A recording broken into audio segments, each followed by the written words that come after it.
জাহান্নামা যুমারা।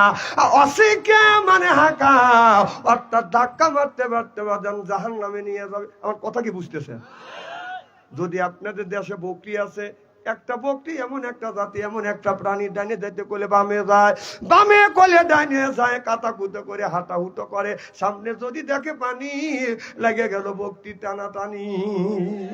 পানি যদি দেখে এই বকরি চারবার উপরে বাজান ব্যক্তি করে দাঁড়ায়, সামনের দিকে যেতে চায় না, এই রকম মরিয়া যাব। মালিক বকরির কানের কাছে যা বলে, বকরি রে, এটা কিন্তু সমুদ্র না, এটা নদীও না। একটু বৃষ্টি হয়েছে, একটু পানি হয়েছে, তাতে কি হয়েছে? এই পানিটা অতিক্রম করলে সামনে সবুজ গাছ, তুই পেট ভরে খাবি, আমার মনে শান্তি পাবে, তুইও শান্তি থাকবি। এই বকরিকে আপনার বুঝনের পরেও বাদান বকরি বাদান বোঝে না। কথা বুঝতেছেন না? আপনি যদি বলেন বকরি রে, আমি তোমার গলার রশি ছাইড়ে দিলাম, সাত্তার ভাইয়ের গমের ক্ষেত খায়ও না, কাঁঠালের ক্ষেত আপনার কাঁঠালের গাছের ডগা খায়ও না, বলবার পরে যদি বলা বুঝন যায়, বুঝনের পরে যদি বলা যায় বকরি রে, বল কি বললাম বুঝছো, বকরি কান বাড়ি দিয়ে বলবে বে, মানে বুঝি নেই। কথা কি বুঝতেছে? ঠিক আল্লাহ বললেন, বকরির মতন যখন নিয়ে যাবে, বকরি যখন আপনার মালিক যখন বকরি টেনে নিয়ে যাবে, বকরি তখন বলে, ও আমার মালিক, তুমি কিন্তু প্রাইমারি স্কুলের ছাত্র, আমি কিন্তু হেডমাস্টার, খবরদার আমার গলা রশি লাগাস না, কান ধরে টান দিস না, আমাকে অপমান করিস না। বকরির আবার অপমান আছে। বকরির যেমন অপমান নাই, বেনামাজিরা সুদখোর ব্যক্তির এরকম ওর কোন রকমের অপমান নেই। কি আমার ভাইয়ের আমার, এবার এই মালিক বকরির গলায় রশি ধরে টান দিবে, কান ধরে যখন টান দিবে, এবার বকরি দেয় বলে, মালিককে তুমি কিন্তু প্রাইমারি স্কুলের ছাত্র, আমি কিন্তু হেডমাস্টার, আমার গলায় রশি লাগাস না, কান ধরে টান দিস না। এটা মালিক বোঝে না, গলায় রশি লাগাইয়া টেনে টেনে যখন বাজান আপনার নিয়ে যায়, ঠিক অশিক্ষা মানে হাঁকা, অর্থাৎ ধাক্কা মারতে মারতে বেনামাজি ব্যক্তিকে বাজান দোজখে নিয়ে যাবে। আমার কথা কি বুঝতেছে? আপনাদের এই উল্লাপাড়া, খামার উল্লাপাড়ার গ্রামের মধ্যে, আপনাদের এই গ্রামের মধ্যে একজনের সাতটা মেয়েকে পৌষ মাসে শীতের দিনে বাড়িতে আনছে দুধ পিঠে খাওয়ানোর জন্য, রস পিঠে, দুধের পিঠে। ওই যে মুখ চুটকাইতেছে। 7 ভাইরা দুধের পিঠে খাইয়া আপনাদের এই খামারুল্লাহ পাড়া বাজারে গেছে বাজার করবার জন্য। বাজারে যাইয়া 7 ভাইরা মিলিয়া আপনার 10 কেজি ওজনে 2টা মাছ কিনছে, 10-20 কেজি ওজনে 2টা মাছ কিনিয়ে ছোট ভাইরা হলো ল্যাংরা মানুষ, ল্যাংরা ভাইরার গাড়ির উপরে বাজান 20 কেজি ওজনে মাছ তুলিয়া দিছে।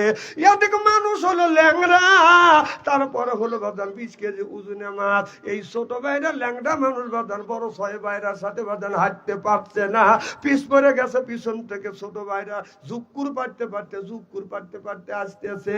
এদিকে 7টা বোন এক জায়গা দ্বারা আছে বাদান, আপনার ছোট বোনকে দিককে দিছে, দেখ আমাদের স্বামী সুস্থ ভালো, কত সুন্দর করে হেঁটে আসে, রেপ রাইট, তোমার স্বামী ল্যাংরা, আমাদের 6 জনের ভালো স্বামীর সাথে হাঁটতে পারছে না, পিছ পড়ে গেছে। ছোট বোন দুর্বল হয় না, ছোট বোন বলে, আমার স্বামী পিছন থেকে জুকুর পারছে না, আমার স্বামী পিছন থেকে তোমাদের 6 জনের স্বামীকে গুতা মারতে মারতে নিয়ে আসতেছে। এই কথাটাই আল্লাহ 1450 বছর পূর্বে বলেছে, ওয়াসিকাল্লাযিনা কাফারু, ওয়াসিকা মানে হাঁকা, অর্থাৎ গুতা মারতে মারতে জাহান্নামের দিকে নিয়ে যাবে। জোরে কর নাউযুবিল্লাহ। তাহলে আমি নামাজ সম্পর্কে একটু দৃষ্টান্ত দিলাম। আল্লাহ এই নামাজের কথা কোরআন কারিমের মধ্যে 80 থেকে 82 জায়গা বললেন, ওয়া আকিমুস সালাহ, নামাজ কায়েম করো, ওয়া তুজ যাকাত, তুমি যাকাত আদায় করো, কুতিবা আলাইকুমুস সিয়াম, রমজান মাস আসলে রোজা রাখো। এ কথা কার? তাহলে দেখেন আল্লাহ নামাজের কথা 80 থেকে 82 জায়গা বললেন, তোমরা নামাজ কায়েম করো।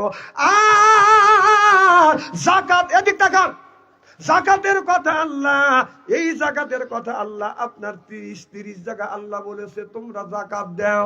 আর কুতিবা আলাইকুমুস সিয়াম, রমজান মাসে রোজা রাখো। ডাইরেক্ট এক জায়গা, ইনডাইরেক্ট এক জায়গা। তাহলে রমজান মাসে রোজার কথা ডাইরেক্ট, ইনডাইরেক্ট বাজান 2 জায়গা। কথা বুঝতেছেন না? আর নামাজের কথা আল্লাহ 80 থেকে 82 জায়গা বললেন। নামাজ কায়েম করো, জাকাতের কথা 30 জায়গা। আর কুতিবা আলাইকুমুস সিয়াম, রমজান মাসে রোজা রাখো, এই কথাটা আল্লাহ ডাইরেক্ট ইনডাইরেক্ট আল্লাহ কোরআনের মধ্যে 2 জায়গা বলেছে। আর দিন প্রতিষ্ঠিতর কথা ডাইরেক্ট আল্লাহ, দিন প্রতিষ্ঠিতর কথা ডাইরেক্ট 500 জায়গা আল্লাহ বলেছে, ইনডাইরেক্ট 403 জায়গা। তাহলে ডাইরেক্ট ইনডাইরেক্ট দিন প্রতিষ্ঠিতর কথার, দিন প্রতিষ্ঠিত করবার কথা ডাইরেক্ট ইনডাইরেক্ট 903 জায়গা আল্লাহ বললেন। জোরকর মারহাবা। আল্লাহ এই কোরআনের মধ্যে বলেছে ওয়াজআলনা লিল মুত্তাকিনা ইমামা, একটা নেককার পরহেজগার ইমাম বানাও। এ কথা কার? ওয়াজআলনা, আয় আল্লাহ, লিল মুত্তাকিনা ইমামা, নেককার পরহেজগার ইমাম বানাও। সেই ইমামটা কি? আপনাদের গ্রামের মসজিদের ইমাম? কিসের ইমাম? হ্যাঁ, না না, ওই ইমাম না, মসজিদের ইমাম না। আল্লাহ বললেন সেই ইমামটা হলো ওয়াতের ইমাম, সেইটা হলো মেম্বার। ইউনিয়নের ইমাম সেইটা হলো চেয়ারম্যান। এরপরে থানার ইমাম সেইটা হলো প্রধানমন্ত্রী।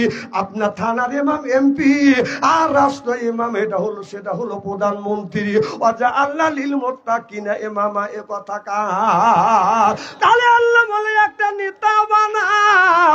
এই নেতা বানাইতে গিয়ে 16টা বছর আমরা এই জমিনে নেতা বানাতে পারি নাই। নেতা বানাইছে সুদখোর, ঘুষখোর, আর সন্তান, জেনাখোর, বদমাইশ আর লুচ্চা। জনগণ ঠিক কিনে? তাহলে আল্লাহ 1450 বছর আগে বললো যে তোমরা নেতা বানাও। সেটা হলো ওয়ার্ডের নেতা, সেটা হলো মেম্বার। ইউনিয়নের নেতা সেটা হলো এমপি। ইউনিয়নের ইমাম সেটা হলো এমপি। থানার ইমাম সেইটা হলো, এই বাবাই বসো বসো,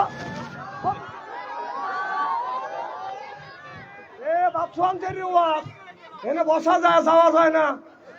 হ্যাঁ, কেউ যদি যাইতে চান 1 আঙ্গুল তুলবেন, আমি বসবো যেটা পোশাকের চাপ দিছি। 2 ইঞ্চি তুললি 2 আঙ্গুল তুললি বসবো যে টয়লেটের চাপ দিছি। আর 3 ইঞ্চি 3 আঙ্গুল তুললেই বসবো যে বিড়ির নেশা ধরছি। এ জ্ঞানটা আমার আছে। কিন্তু আঙ্গুল না তুলে সরাসরি তুমি চলে দেবে, অত সহজ না।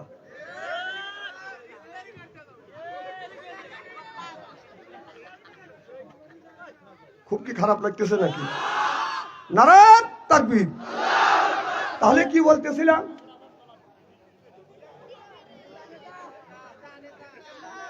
না না, নেতার কথা যে বলবো আমি কোরআন থেকে বলতেছি। তারপরে যদি আপনারা এরকম করেন, মারহাবা, একটু জোরে কর আমার ভাইয়ের আমার।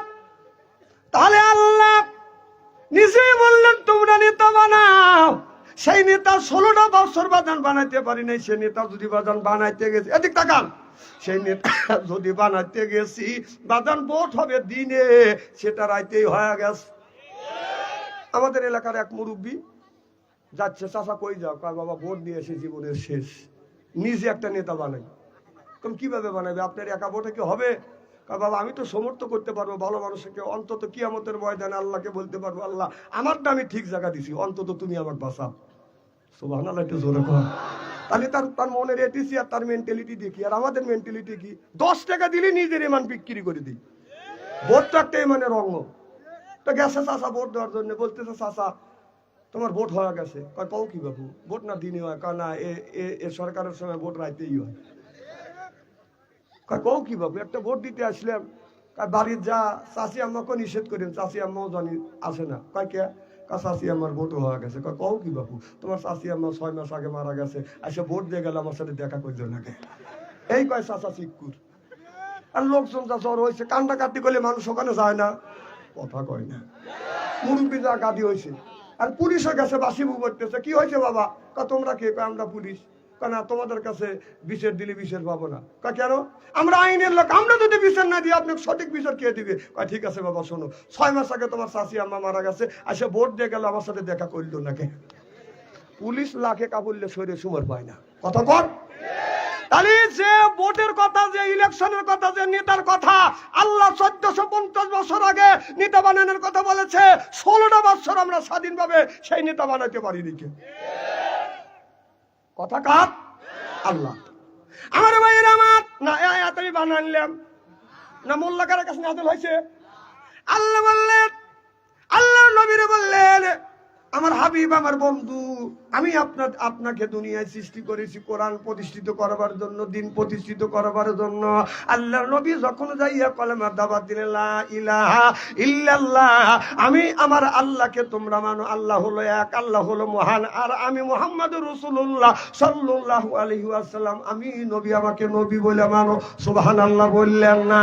আল্লাহর নবী যখন কলেমার দাওয়াত দিয়ে আবু জেহেল মনে মনে চিন্তা করলো, মুহাম্মদ সাল্লাল্লাহু আলাইহি সাল্লামের কাছে যখন মানুষ যায়, কারণ আমার নবী যখন কোরআন দিয়ে কথা বলে, কোরআনের মাধুর্য, কোরআনের তাম্বুর্য, কোরআনের যে বাসন আছে, এই কথা শুনলে মানুষ বাদান মুগ্ধ হইয়া দলে দলে মানুষ বাদান ইসলামের দিকে বাদান দীক্ষিত হয়। চিল্লাখন আল্লাহু আকবার। আবু জেহেল চিন্তা করতেছে, এখন তো হজের মৌসুম, এখন যদি হজের সময় মানুষ যদি হজ করবার জন্য আসি, আমার বাতিদের সাথে যদি দেখা হয়, কলমা পরে মুসলমান হয়ে যাবে, আর আমাদের ধর্মের দিকে কেউ আর ঠকাবে না। আপনার দুই রাস্তা আছে, দুই রাস্তার মোড়ে মোড়ে যা মানুষ বাদান দাঁড়াইছে, আপনার এই বামের রাস্তা দিয়ে যাবে। আবু জেহেলার লোকজন যা বলতেছে, তোমরা বাম রাস্তা দিয়ে যাও না, ডান রাস্তা দিয়ে যাও, এটা হলো বাইপাস। আর কিছু কিছু লোক বলে, কত বছর হজে আসছিলেন, বাম রাস্তা দিয়ে গেছে, এই রাস্তাটা কি হইছে? তখন আবু জেহেল বলতেছে, এই রাস্তা দিয়ে যদি যাও, এই রাস্তার পাশে মোহাম্মদ নামে একটা পাগল বসে আছে, এই পাগলকে কেউ যদি দেখে, ওই মানুষ সহবাদান পাগল হয়ে যায়। সব মানুষ চিন্তা করলো, জীবনে বহুত পাগলের কথা শুনছি, মানুষ পাগল দেখলে পাগল হয়, এইটা তো কোনোদিন দেখু নাই, শুনি নাই। সঙ্গে সঙ্গে এই কথা যখন আবু জেহেল বলল, যেন আমার নবীর দিকে বাদান না যায়, বলার সাথে সাথে আল্লাহ তাদের মগজ ঘুরা দিয়েছে। এবার লোকজন দলে দলে বাদান বাম রাস্তা দিয়ে বাদান যাওয়া শুরু করলো। আবু জেহেল বলল, শোনেন, এদিকে আসেন। না না, আপনারা না, এদিক টাকা, আপনারা কই যান? বলে, কে আমরা যাচ্ছি, আপনাদের নেতা আবু জেহেল বলেছে এই ডান রাস্তা না দিয়ে এই বাম রাস্তা দিয়ে যাও। ডান রাস্তা হলো আপনার, এটা হলো বাইপাস, আর এই রাস্তা দিয়ে গেলে মোহাম্মদ নামে একটা পাগল আছে, এই পাগলকে কেউ যদি দেখে মানুষ সহ পাগল হয়ে যাবে। এই জন্য আমরা তখন আমরা প্রতিজ্ঞা করেছি, মুহাম্মদ সাল্লাল্লাহু আলাইহি সাল্লামকে যতক্ষণ পর্যন্ত না দেখবো, এতক্ষণ গোসল করব না, খানা পিনাও করব না। আবু জেহেল মাথায় হাত দিয়ে বসলো আর বলে, হায়রে, মুহাম্মাদের বিরুদ্ধে টাকা খরচ করলাম আমি, কাজে লাগলো মুহাম্মদ সাল্লাল্লাহু আলাইহি সাল্লামের। চিল্লাখন আল্লাহু আকবার। সব মানুষ দলে দলে রওনা করলো। আবু জেহেল বলল, আমি তোমাদের সাথে যাব। এবার সব মানুষ আয়া দেখে, দুধের মধ্যে আলতা দিলে যেমন রং হয়, আমার বিশ্ব নবীর রংটা বাদান ঠিক ওই রকম, যা কাছে বাদান দাঁড়াইছে। আবু জেহেল দূর থেকে একটা পাথর নিয়ে আমার নবীকে অপমান করবার জন্য যা বলতেছে, ভাতিজা, তুমি যে আল্লাহর নবী বলে দাবি করতেছো, আমি তোমাকে নবী বলে মানবো, তুমি কি বলতে পারবে আমার হাতের মুষ্টির মধ্যে কি? আল্লাহর নবী বললেন, আমি তো গয়ব খবর জানি না, গয়ব খবর জানে কে? ওয়াল্লাহুল্লাযী লা ইলাহা ইল্লাহু আলিমুল গায়বি ওয়াস শাহাদাতি হুয়ার রহমানুর রহিম। আল্লাহর নবী বললেন, আমি তো গয়ব খবর জানি না, গয়বি খবর জানে কে? এবার আবু জেহেল আমার নবী বলতেছে, চাচা, আমি তো গয়ব খবর জানি না, তবে আমি তো বলবো না, আমার হাতের মুষ্টির মধ্যে যে জিনিসটা রয়েছে, এই জিনিসটা যদি উত্তরা দেয়, জিনিসটা কেমন হবে? আবু জেহেল কোনো কথা কয় না। সব মানুষ বলতেছে, আপনি প্রশ্ন করলেন যেটা, উত্তর যদি অন্য দিকে দেয়, এই জিনিসটাই তো ভালো হবে। সুবহানাল্লাহ, এটা জোরে কর। আবু জেহেল সব মানুষের চাপে বলতেছে, ঠিক আছে বাতিজা, তুমি বলো তোমার এই হাত আমার হাতের মধ্যে কি আছে, সেই যদি বলে জিনিসটা তো ভালো হয়। আল্লাহর নবী আকাশের দিকে তাকিয়ে বলে, আল্লাহ, তুমি আমাকে সাহায্য করো, সহযোগিতা করো। আল্লাহ, আমি তো গয়ব খবর জানি না, তুমি বলে দাও হাতের মধ্যে কি? হাতের মধ্যে সেই পাথর তিনটে রয়ে গেছে। এই আবু জেহেলের হাতের মধ্যে থেকে জবান খুলে বলতেছে, আমি আছি। আবু জেহেলের আপনার হাতের মধ্যে কুরানো ছোট ছোট 3টে পাথর, চিল্লা কন মারহাবা। পাথর ছেড়ে দিছে, এবার সব মানুষ টাকা দেখে আসলে তো পাথর 3টে পাথর জিকির করতেছে, লা ইলাহা ইল্লাল্লাহ, আল্লাহ ইলাহা। এবার আবু জেহেল বলল, ও মক্কার মানুষেরা, এই যে দেখো পাথর কোনোদিন কথা কয় না, এই পাথরের সাথে আমার ভাতিজা জাদু লাগাইছে। আমার ভাতিজা হাতে যে পাথরটাও এমন জাদু লাগাইছে, এই পাথরটা আল্লাহ জিকির করতেছে, আল্লাহ এক, আল্লাহ মহান, আল্লাহ ব্যতীত স্রষ্টা ব্যতীত অন্য কোনো স্রষ্টা নাই। সুবহানাল্লাহ বললেন না? বলে আমার ভাতিজা 1 নাম্বার জাদুকার। কেউ বা নবী পাগল বলে, কেউ বা বলে জাদুঘর। আল্লাহর কোরআন সাক্ষী দেয় সে জামানার পয়গাম্বর। আল্লাহু আকবার। আবু জেহেল আপনার খেজুর খাইলেন, খায়া বললো ভাতিজা এটা কি? কয় এটা হলো আপনার খেজুরের বিচি। আবু জেহেল নিজেই এবার হাত দিয়ে বিচিটা মাটির মধ্যে পুঁতলেন, ডেকে বলতেছে, ভাতিজা এই খেজুরের বিচি পুঁতলাম, এখন যদি এই গাছ হয়, গাছের থেকে গাছটা যদি বড় বানাইতে পারো, তাহলে আমি কলমা পড়ে মুসলমান হয়ে যাব। কথা বুঝতেছেন না? আল্লাহর নবী অমনি আল্লাহর কাছে সাহায্য চাইলে, চাওয়াও শেষ। আবু জেহেল টাকা দেখতেছে, শত শত মানুষ দ্বারা আছে, বাদান মাটিটা ফাটতেছে, গাছের বাদান শিকড়ে বের হয়ে গেছে, আস্তে আস্তে গাছটা এরকম বড় হয়ে গেছে, গাছ অটোমেটিক বড় হয়ে গেছে, গাছে বাদান ফল ধরছে। হাদিস শরীফের মধ্যে আছে, আমারও নবী খেজুর তুলে আবু জেহেলকে বললো, চাচা এই খেজুরটা আপনি খান। আবু জেহেল খেজুর খাইছে, খুব মিষ্টি, খুব সুস্বাদ। বলে, চাচা আপনি বলেছেন এই বিচিতে যেন গাছ হয়, এরপরে গাছ যেন হয়। আমি গাছ শুধু হওয়া ক্ষান্ত হই নাই, আল্লাহর হুকুমে ফলও ধরছে, ফলটা আপনাকে খাওয়াইছি। চাচা আপনি কলমা পড়ে মুসলমান হন। আবু জেহেল বলে, না না না না, তুমি গাছেও আপনার বিচিতেও জাদু লাগাইছো, এই গাছেও আমার ভাতিজা জাদু লাগাইছে। জোরকন নাউজুবিল্লাহ।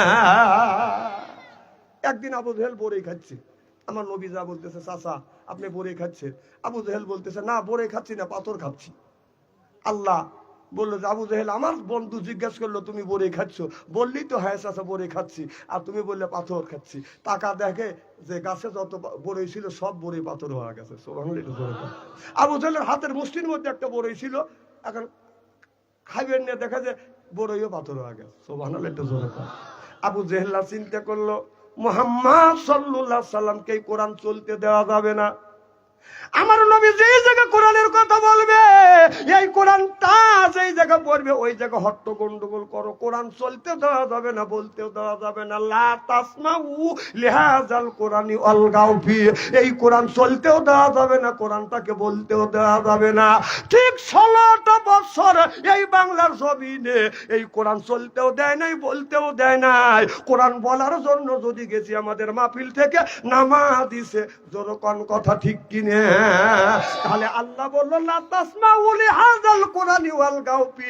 আবু জেহেল বলেছে কোরআন চলতেও দেওয়া যাবে না, বলতেও দেওয়া যাবে না। কথা কার? না না, এগুলি আমাদের উপরে নাযিল হইল না। না, কোরআনের কথা বললি এদের গার মধ্যে জ্বালাবেরা করে, তাহলে এসব আয়াতকে আমাদের উপরে নাযিল হয়েছে। কথা বলেন, কথা কার? তাহলে 16টা বছর আমরা এই কোরআন বলতেও পারি নাই, শুনাইতেও পারি নাই। জনগণ ঠিক কিনা? তাহলে কোরআন কার? আকাশ কার? জমিন কার? আপনি কার? আমি কার? হুকুম চলবে কার? আজ এই সমাজের মধ্যে আল্লাহর হুকুম চালাইতে পারি নাই বিদায় স্বামী স্ত্রীর কলহ, বায়ু বায়ু দ্বন্দ্ব, পাড়া প্রতিবেশী নাই মিল, এইটা নিয়ে হাই মামলা, মোকদ্দমা, হাইকোর্ট, জজ কোর্ট, সিভিল কোর্ট। দেখেন 8 বছর কত বাড়ি, এক গ্রাম থেকে আরেক গ্রামে যাইতে লাগে টানাটানি। বাংলার কিছু নারীরা নামাজ পড়ে না, আমি বাচ্চা অঞ্চলে ভালো করে জানি, ওরা শয়তানের নারী। আল্লাহ কাদের ঘরে, আল্লাহ কাউরে খাওয়ায় দুধে ভাতে, কারুর ঘরে উড়া ছাউনি। জনগণ ঠিক কিনা?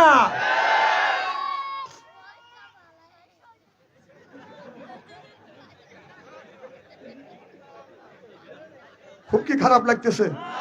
যদি এইভাবে ঘন্টাখানি আলোচনা করি, শোনার জন্য রাজি আছেন? নারে তাকবীর। আমার ভাইরা, আজ এই জিনিসটা কোরআন থেকে, কোরআনের কাছ থেকে আমাদের দূরে কে বাজান সরাইয়া দিল। কারণ আমাদের প্রত্যেকটা ছেলের হাতে আছে বাজান একটা একটা করে বাজান স্ক্রিন টাচ মোবাইল। কথা বুঝতেছেন না? যেই যুবকের কাছে আছে তার ফোন ভালো থাকে না বাজান, ওদের মন। এরপরে বাজান যে যুবকের আছে কাছে তার ফোন ভালো থাকে না, ওদের মন। যেই যুবক যার নাই অর্থ সেই প্রেমে খাওয়া গেছে বাজান ব্যর্থ। প্রেম করে খাইছে বাজান ছাকা, হয়ে গেছে বাঁকা, মন হয়েছে ফাঁকা, রাগ করে চলে যায় ঢাকা। এখন তো ঠিক বলবেই, কারণ তোমাদের পক্ষে গেছে। আল্লাহ বললেন ইয়া আইয়ুহাল্লাযিনা আমানু, ওহে যারা ঈমানের বিশ্বাসী, ঈমান যারা আনছো, কুআনফুসিকুম ওয়া আহলিকুম নারা, নিজে বাঁচো তোমার আহেল পরিবারকে বাঁচাও। আজকে নিজেও বাঁচলাম না, আহেল পরিবারকে বাঁচাইতে পারলাম না, এ কথা কার? আল্লাহ বলল নিজে বাঁচো তোমার আহেল পরিবারকে বাঁচাও। আজকে নিজেও বাঁচলাম না, আহেল পরিবারকে বাঁচাতে পারলাম না। আপনার ছেলের বয়স হলো 10 বছর, তার হাতে স্ক্রিন টাচ মোবাইল। মেয়ের বয়স হলো 10 বছর, তার হাতে বাজান স্ক্রিন টাচ মোবাইল। এই মোবাইলে ছেলেরা বাজান, ছেলেরা মেয়েরা আসক্ত হয়ে গেছে।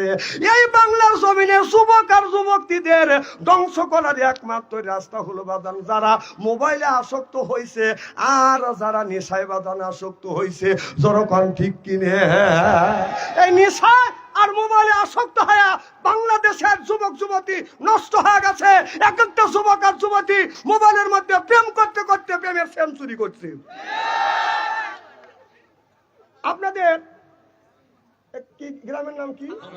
খামারুল্লাহপাড়া গ্রামের মধ্যে যদি 50টা যুবক যুবতী থাকে, রাত 12টার পরে আপনি মেসেঞ্জারের মধ্যে ঢোকেন, ফেসবুকের মধ্যে ঢুকে দেখেন, যদি 50টা যুবক যুবতী থাকে তার 30টাই রাত 12টার পরে লাইন রয়েছে। যদি না থাকে আপনার পায়ের বার্মির জুতোর আমার গাল জান।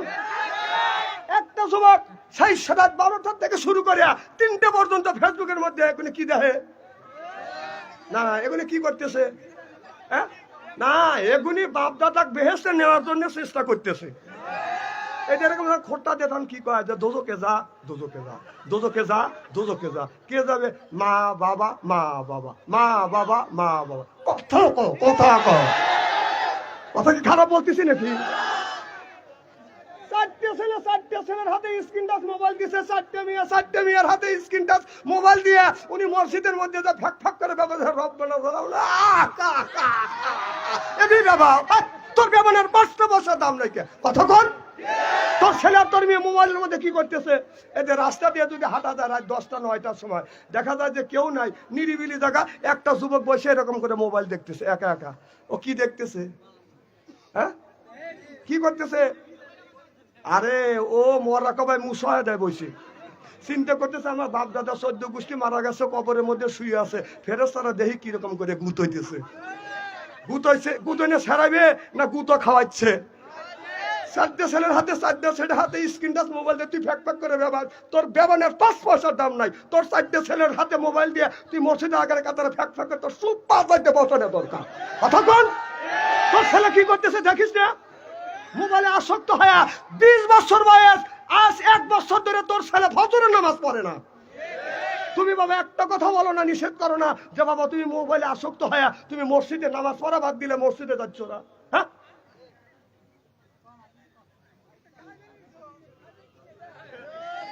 কি কথা খারাপ বলতেছি নাকি? এদিক তাকান, এদিক তাকান। গার্জিয়ান কি টাকায় ইস্তেরি করে ছেড়ে দেবো। হয় খামারুল্লাহপাড়া আসবো না হয় না আসবো। খামারুল্লাহপাড়া ভাবছন্ত্রী না আসতে কি হবে? তুমি কেমন গার্জিয়ান? হ্যাঁ তোমার ছেলের হাতে স্ক্রিন টাচ মোবাইল কিনে দিছে। 30 বছর আগেকার ঘটনা বলছি। আমরা যখন ছোট্ট ছিলাম আমাদের মা বাবা সকালবেলা আমপারা হাতে তুলে দিছে, আমপারা শীতের দিনে আমপারা হাতে নিয়ে বুকে লাগাইছে, চুমা দিছি, থর থর করে কাঁপছি। মা বলে মুক্তবে যা, মাদ্রাসা যা। আমি বলছি মা শীত কনকনা শীত কেমন করে যাবো? মা ঘরের মধ্যে বাবার লুঙ্গি আনিয়া পেঁয়াজ দিয়ে বাইদিয়ে দিছে। ছোট বোনের বয়স 6 বছর, ওই বোনকে বলছে এই আমপারা হাতে না, মুক্তবে যা, মাদ্রাসা যাও, কোরআন শিক্ষা করো। ছোট বোন এই আমপারাটা হাতে নিছে, বাদাম চুমা দিছে, বুকে লাগাইছে। সুবহানাল্লাহ, একটু জোরে কর। আমপারা হাতে নিয়ে ছোট বোনটা এইরকম করে বাদাম থর থর করে কাজ। কথা কর। আগে তো শীতের পোশাক ছিল না। মা আমার আর একটা শাড়ি ছিল, এই শাড়িটা বাস করে অনেক সুন্দর করে বাইন্দে বাঁধান আপনার মুক্তবে পাঠাইছে। তাহলে 20 বছর 30 বছর আগেকার মা বোনেরা ছেলে মেয়েকে বাঁধান আপনার আমপাড়া দিয়ে মুক্তবে পাঠাইছে। এখন একটার ছেলের বয়স যদি 1.5 বছর, মেয়ের বয়স যদি 1.5 বছর হয়, তুলে দেয় তার হাতে বাঁধান স্ক্রিন টাচ মোবাইল। আর মানে তুই টিকটক দেখ। 1.5 বছরের ছেলে আর 1.5 বছরের মেয়ের হাতে তুমি টিকটক তুলে মোবাইল টাচ মোবাইল তুলে দিলে ও কি দেখতেছে? হ্যাঁ, ও কি দেখে? ও দেখতেছে টিকটক। কথা বল। আর টিকটক করে কারা? 18 বছরিয়া 20 বছরিয়া যুবতী করে না, করে হলো 28 বছরিয়া 25 বছরিয়া একজন বিবাহিত মহিলা। স্বামীরটা খায়া, স্বামীর পরে স্বামীর খায়া দেওয়া বয়লার মুরগি হয়েছি। আর এমন ভাবে করে শরীরে কোনো পোশাক থাকে না। কথা কন। মানে দূরবীন ছেড়ে দেখা যায় ওর শরীরের কোন জায়গা কোন পাশ পাতি আছে। কথা কও ইস্তেরি করে ধুয়ে দেবো। হয় আসবো, না হয় না আসবো। রাগ করতেছে?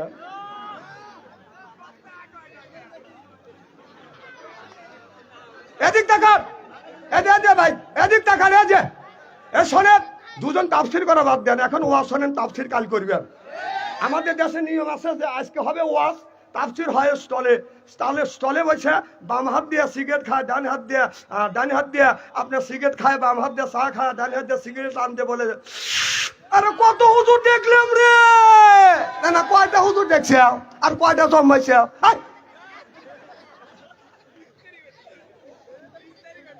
সব তাফসির হবে না কাল স্টলে, যে অমুক বক্তা এইটা বললো, অমুক বক্তা ওইটা বললো। তুই এসে কয় খুব কি খারাপ লাগতেছে নাকি? নারে তাকবীর। আমার ভাইরা, আমার মুসলমান ভাইরা, আল্লাহর হাবিবের উম্মতেরা ভালো করে লক্ষ্য করে শুনুন। আল্লাহ বললেন কুয়াং ফুসিকুম আহিলিকুম নারা, নিজে বাঁচো, তোমার আহেল পরিবারকে বাঁচাও। আজকে নিজেও বাঁচলাম না, আহেল পরিবারকে বাঁচাইতে পারলাম না। আপনার বাদান একটা ইতিহাসের দিকে বাদান তাকান। ইরাকের মধ্যে একটা যুবক মানুষ বাদান অনেক শিক্ষিত, কিন্তু এই যুবকটা বাদান কোনো চাকরি পায় না, বেকার অবস্থা বাদান আছে। যুবকটা নিজের পেট বাদান চালাইবে, এই যুবকটা নিজের পেট পর্যন্ত বাদান চালাইতে পারে না। কারণ এই যুবকটা চিন্তা করতেছে, আমি শিক্ষিত মানুষ, আমাকে তো কেউ কামলাও নেয় না। কথা কন। এখন যুবকটা চিন্তা করছে, এখন আমার চুরি ছাড়া কোনো পথ নাই, বাড়ি থেকে মা বাবা বের করে দিছে। অন্য গ্রামে যাইয়া যুবকটা আছে আপনার এক জায়গা ঘর তুলে বাদান বসে আছে। এই যুবকটা চিন্তা করতেছে, এখন আমার তো পেট চালান লাগবে। একটা কুড়াল আর একটা দা বাদান রাখছে, আর এক গাছ বাদান দড়ি রাখছে। এই দড়ি দিয়ে আপনার এই কুড়ালটা বাদান হাতে নিয়ে মানুষের বিল্ডিং এর বাদান তালা এরকম করে বাদান ভাঙিয়ে বাদান আপনার মাল সম্পদ বাদান চুরি চামারি করে নিয়ে আসে। এইভাবে সংসার চালাইতে যুবকটা চিন্তা করতেছে, অনেক বাড়ি চুরি করছে, কারোর ঘরে 5 টাকা পাই, কারোর ঘরে পাই বাদান 150 টাকা 100 টাকা, এর চাইতে বেশি পাই না। অতএব এই জামানার মধ্যে সবচাইতে একজন ধনী ব্যক্তি, একটা সওদাগার, ওর বাড়িতে যাব, আমি ওই বাড়িতে ডাকাতি দিব, চুরি করব। এবার ডাকাতটা কি করছে, রাতের বেলা বাদান আপনার ওই বাড়িতে ডাকাতি দেওয়ার জন্য সওদাগারের বাড়ি যাইয়া বাদান দড়িতে বাদান দা বাজাইয়া বাদান আপনার এরকম করে বাজা দিছে, সিঁড়ির সাথে বাজে দড়ি বয়া বাদান দোতলার উপর উঠে লক্ষ্য করে দেখে যেই বাড়ি চুরি করবার জন্য আসি, বাক্স খুলে দেখে আপনার স্বর্ণ অলংকার বাদান টাকা পয়সা রয়ে গেছে। যুবকটা মনে মনে চিন্তা করতেছে, এই স্বর্ণ অলংকার চুরি করে নিয়ে যাব। কিন্তু আর এক রুমের মধ্যে থেকে স্বামী স্ত্রী বাদান ছোট বড় বাদান কথা হচ্ছে। যুবকটা মনে মনে চিন্তা করতেছে, আসলাম আমি চুরি করবার জন্য, ওই রুমের মধ্যে থেকে কে ছোট বড় কথা কয়। যুবক যাইয়া কানটা লাগা দিছে, স্বামী বিবিকে বলতেছে, আর বিবি স্বামীকে বলতেছে, মেয়েটা তো বড় হয়ে গেছে, মেয়েটা কি বিয়ে দিবে না? এবার মেয়ের বাবা বলতেছে, আমার এই সুন্দরী মেয়ে আমি বিয়ে দেব এমন ছেলের সাথে যেই যুবকটা কোনোদিন এক ওয়াক্ত নামাজ কাজা করে না, ইকামতুল্লাহর সাথে মসজিদে জামাতের সাথে নামাজ আদায় করবে। ওই যুবকটা যদি গরিব হয়, ইমানদার যদি হয় ওই যুবকের সাথে আমার মেয়েটা বিয়ে দিব। এবার ওই ডাকাত ওই চোর যুবকটা বাজান এই কথা শুনতে মনে মনে চিন্তা করতেছে, এটা আমি চুরি করে কি করব? এই সদাগারের একটা মেয়ে, এই মেয়েকে যদি বিয়ে করি আর মেয়েটা যদি আমার বউ হয়, সদাগারের সব অর্থ সম্পদ তো আমার বউ হবে, আর বউ যদি হয় এ জিনিসটা আমার হয়ে যাবে। এবার যুবকটা আপনার চুরি ডাকাতি বাদ দিয়া বাজারে যাইয়া একটা সুব্বা কিনে আনলেন, টুপি কিনে আনলেন, বাদাম তসবি কিনে আনলেন, একটা কোরআন শরীফ কিনে আনিয়া ও যুবকটা সবার আগে বাদান মসজিদে ঢুকে যায়। বাদান মসজিদে ঢুকিয়া বাদান ঢুকলে জুম্মা নামাজ পড়ে, নামাজ পড়িয়া সুন্নাত নামাজ পড়িয়া বাদান এরপরে ফরজ পড়বার জন্য বাদান তসবি তেলাওয়াত করে। ফরজ পড়ে সব মুসল্লি বের হয়, ওই যুবকটা বের হয় না। এই যুবকটা আপনার কোরআন শরীফ নিয়ে বাদান কোরআন পড়ে আর বলে ইয়াসিন ওয়াল কুরআনিল হাকিম ইন্নাকা লামিনাল মুরসালিন। এই ছেলেটা পড়তেছে মানে হে সিনমালে সাইয়েদ, বাংলা অর্থ হলো নেতা। হে নেতা ওয়াল কুরআনিল হাকিম, মানে হে সিন মানে সাইয়েদ, বাংলা অর্থ হলো নেতা। হে নেতা কে বলতেছে? আল্লাহ বলতেছে হে নেতা আল কোরআনিল হাকিম। তাহলে এই কোরআনের মধ্যে এই আয়াতের মধ্যে বাজান পাঁচটা জিনিস আমি তাফসিরের মধ্যে পেয়েছি। এই কোরআনের মধ্যে আছে বাজান আপনার বিজ্ঞান দিয়ে পরিপূর্ণ, সুবহানাল্লাহ তো জোরে কর। এই কোরআনের মধ্যে বাজান রাজনীতি দিয়ে বাজান পরিপূর্ণ রহা গেছে। এই কোরআনের মধ্যে বাজান ইতিহাস আছে না বাজান? নাই। তাহলে এই কোরআনের মধ্যে বাজান আপনার রাজনীতি আছে, সমাজনীতি আছে, অর্থনীতি আছে। কোরআন হাতিবি আনালি কুল্লি শাইন, এমন কোন বিষয় নাই এই কোরআন কারিমের মধ্যে এই বিষয়টুকুন বাজান তুলে ধরা হয় নাই। সমাজের আদালত, রাষ্ট্রের আদালত, পারিবারিক আদালত। এই যুবক কি তোর আব্বা আছে? তোর মাও আসে নাই? তোর আব্বা কই? তোর আব্বা বাইত রয়েছে। তোর আব্বা আমি জানি তো তোর বাপ বাইত রয়েছে, কারণ তোর মা তোর আব্বা আসলে নাই তুই মার কাছে থাকতি, আর আব্বা আসলে তোর আব্বা তোর কাছে রাখতো। আজ বাদশাহ আনসারে ওয়া শুনছে তোর মা আর আব্বা বলতেছে যা বাদশাহ আনসারে জালসা যা ডিস্টার্ব করে গা, তোর মা আর বাপ তোর আব্বা আরামে ঘুম পাড়তেছে তোর কারণে, তুই এখানে এসে আবার ডিস্টার্ব করতেছিস।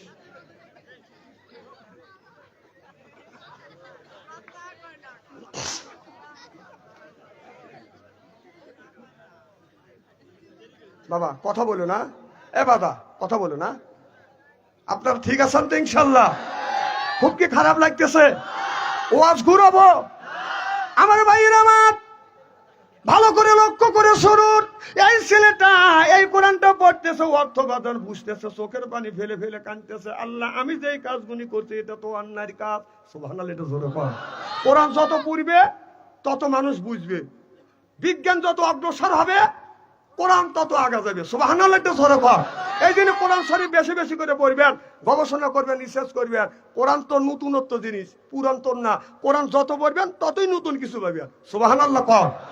আমার ভাইয়ের আমার এবার ছেলেটা এইভাবে কোরআন তিলাওয়াত করে জোহরের ওক্ত সময় বাজান প্রত্যেক ওক্ত আগে আগে বাজান আসে, আসিয়ে বাজান কোরআন তিলাওয়াত করেন। আমাদের যখন সময় হয় নামাজ পড়ে বের হয়ে যায়, সব মানুষ বের হয়ে যায়, যুবকটা বাজান কোরআন পড়ে। এইভাবে পড়তে পড়তে বাজান কিছুদিন বাজান চলে গেছে। এই খবরটা এলাকার মধ্যে বাজান ছড়িয়ে গেছে। আপনার ওই সওদাগারের সেক্রেটারি সওদাগারকে বলতেছে হুজুর আপনি বলেছেন এমন ছেলের সাথে আপনার বিয়ে দিবেন, যেই ছেলে 5 ওয়াক্ত নামাজ আগে আগে মসজিদে ঢোকে আর পিছনে মসজিদ থেকে বের হয়, তাসবিহ তেলাওয়াত করে, কোরআন শরীফ পড়ে।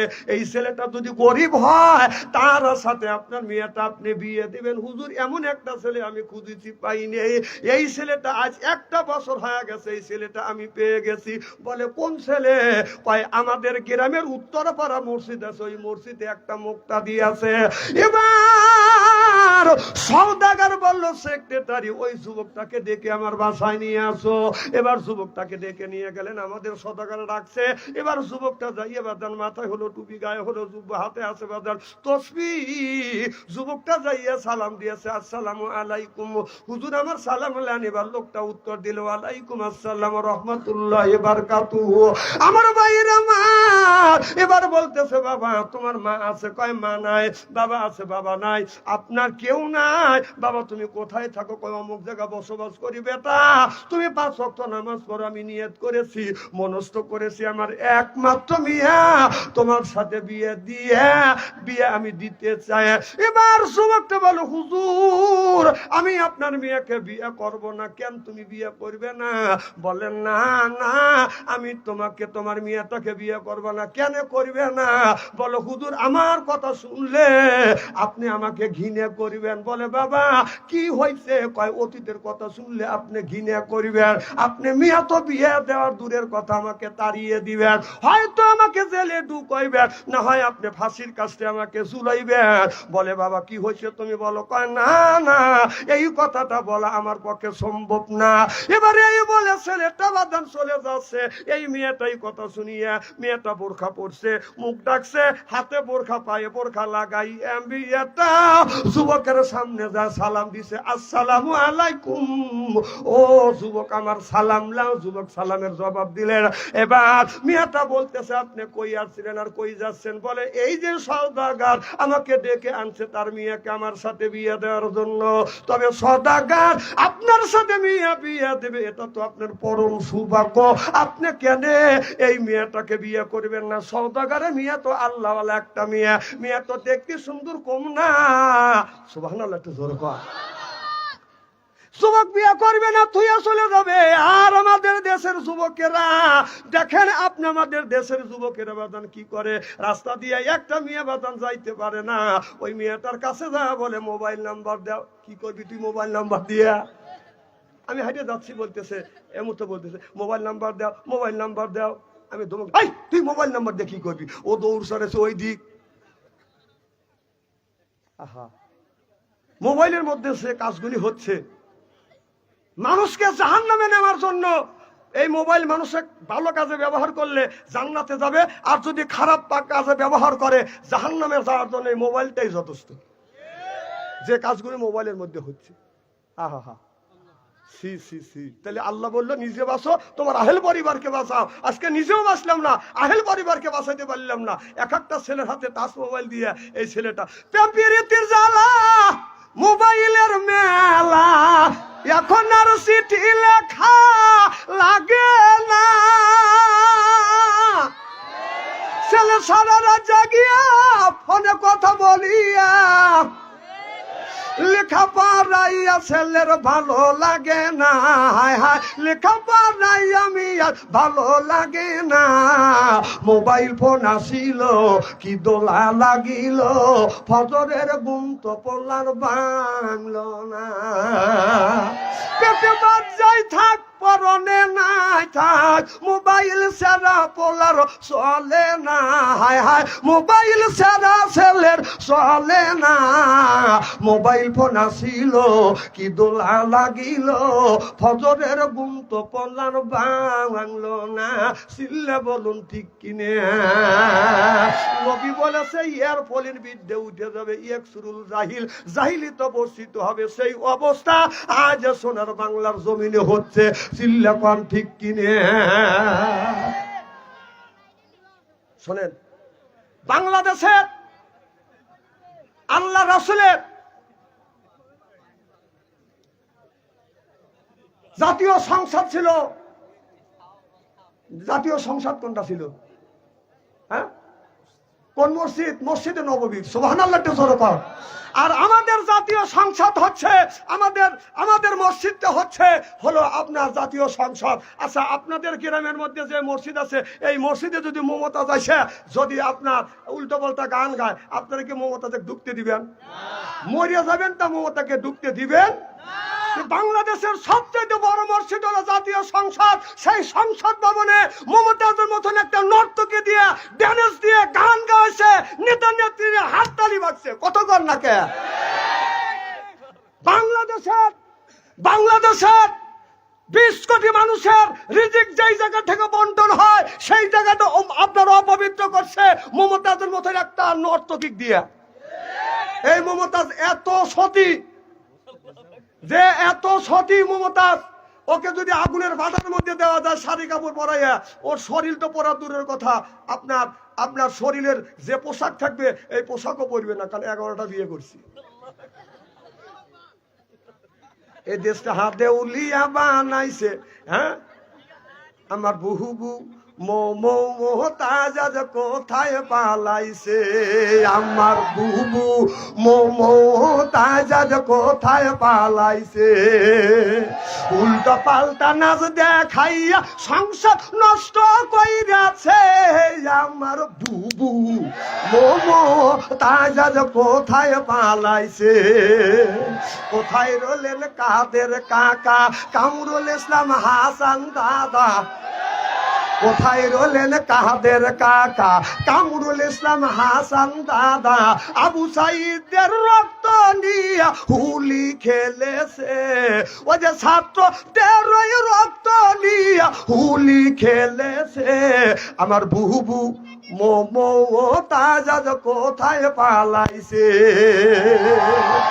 কোথায় সাবেক প্রধানমন্ত্রী তোমার কথা কি যে বলি, কোথায় সাবেক প্রধানমন্ত্রী তোমার কথা কি যে বলি, দলের মানুষকে ফেলে রেখে বুবি দিল্লি পালাইছে, ও যে দলের মানুষকে ফেলে রেখে বুবু দিল্লি পালাইছে, আমার বুবু মোতাজ কোথায় পালাইছে, উল্টা পাল্টা নাচ দেখাইয়া নেতাদের পাগল কইরাছে, আমার বুবু মোতাজ কোথায় পালাইছে, সিল্লেখন ঠিক কিনে কে খালি বলছে খেলা হবে 16টা বছর এই সাউন্ড দিছে, কথা কন একটা নেতারা এই কথা বলতে পারে, আবার বলছে কয় বুয়া, কে বলছে, না বুয়া বলছে কেটা, আচ্ছা ওই বুয়া না পাবলিক বুয়া, কথা কন না কে, আমি বলবো বুয়াকে, আপনারা নাম বলবেন, বুয়াকে আরো জোরে, আর কিছু লোক বলতেছে না, বলতেছে আমার বাপ, ও তোর বাপ, হ্যাঁ 16টা বছর বলছে খেলা হবে, পাবলিক শুনতে বয়রা হয়ে গেছে, খেলার জন্য পাবলিক যখন রেডি টাকা দেখে যে মাঠে পেলো আর নাকি, মাঠে পেলোর পলাইছে শালা দাড়ি কেটে পলাইছে, হ্যাঁ তাহলে বোঝা গেল ওদের দাড়ি হলো মানুষকে দেখানোর দাড়ি, প্রকৃতপক্ষে আল্লাহ রসুলকে খুশি করবার জন্য দাড়ি রাখে নাই। বাংলাদেশের মধ্যে যতগুলি দল আছে জামাত আর বিএনপির উপরে যত নির্যাতন হয়েছে, বেশিরভাগ বাংলাদেশের আলেম ওলামার উপরে যেরকম নির্যাতন করা হয়েছে, আপনারা বলুন একটা আলেম ওলামার দাড়ি কেটে পালাইছে, আর তোমরা বলছে খেলা হবে, খেলা শুরুই করলো না দাড়ি কেটে পালাইছে, তাহলে বোঝা গেল তোমাদের দাড়ি আল্লাহ রসুলকে খুশি করবার জন্য না। আবার কয় কি আমাদের দলের লোক কি নামাজ পড়ে না, আমি কি অস্বীকার করছি আপনাদের দলের লোক নামাজ পড়ে না, হ্যাঁ আপনাদের দলের লোকও নামাজ পড়ে, ইহুদিরাও নামাজ পড়ে, ইহুদিদের মুখে দাঁড়িয়ে আছে, আপনাদের দলের মানুষের মুখে দাঁড়িয়ে আছে, ওদের নামাজ আর ওদের দাড়ি, আর তোদের দলের মানুষের নামাজ আর দাড়ি, এর মধ্যে কোনো কম বেশ নাই, কথা কও, আমি না বলছি যে ইস্তেরি করে ধুয়ে যাবো, এ বাবা কি এখন খারাপ লাগতেছে নাকি, এখনই তোমার 2 নম্বরে চাপ দিছে, না মিস কল দিছে, এখন তুমি ব্যাক করো গা, আমি চিনি না,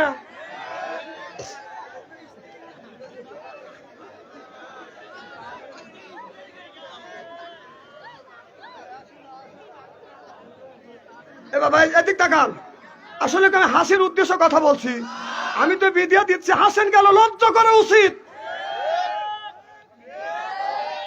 আমার ভাইয়ের আমার এবার মেয়েটা আমার কথা কি শুনতেছেন, এবার এবার মেয়েটা বোরকা পরে যুবকের সামনে এসে বলতেছে, যুবক তুমি কই যাও? বলে আমি বাসায় যাচ্ছি। বলে কিসের কোথায় আসছিলেন? বলে এই সওদাগর আমাকে ডেকে আনছে তার মেয়েটাকে বিয়ে দেওয়ার জন্য।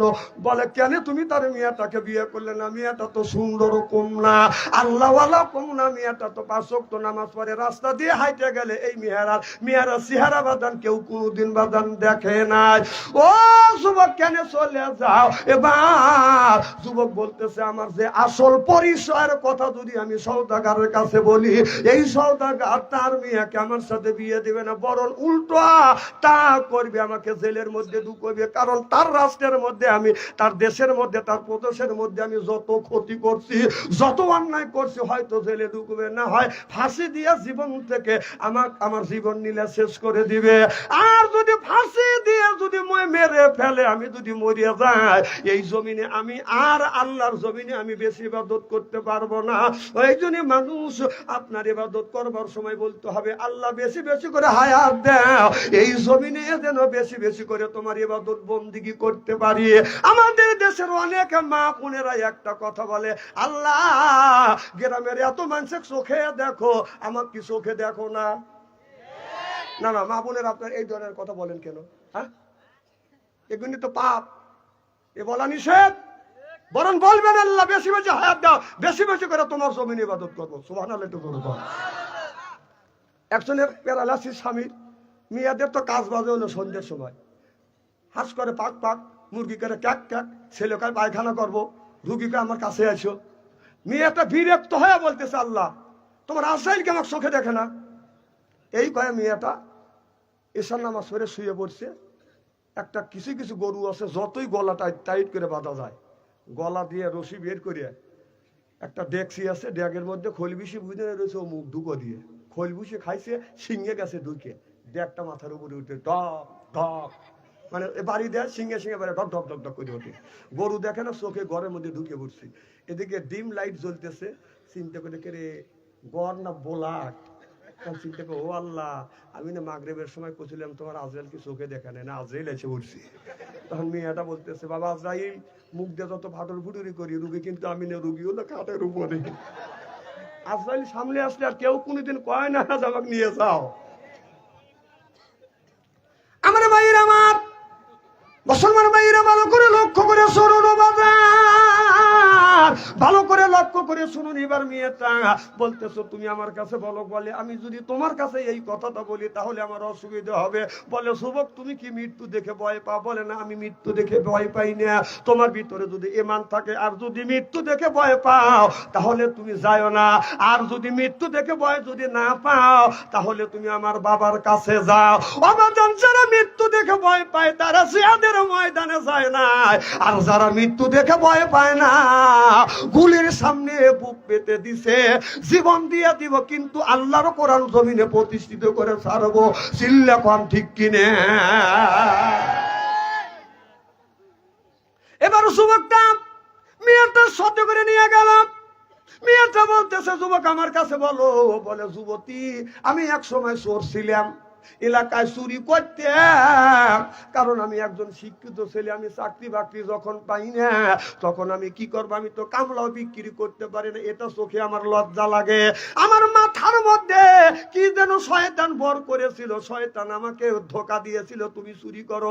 আমি চুরি করতে করতে চুরি করেও তো আমার পোষায় না, যেই বাড়ি চুরি করতে যাবি তো এত চিনুই না, আমি গরিবের বাড়ি যা পাই তালা ভেঙে পাই 5 টাকা, পাই 2 টাকা। কথা বুঝতেছেন না?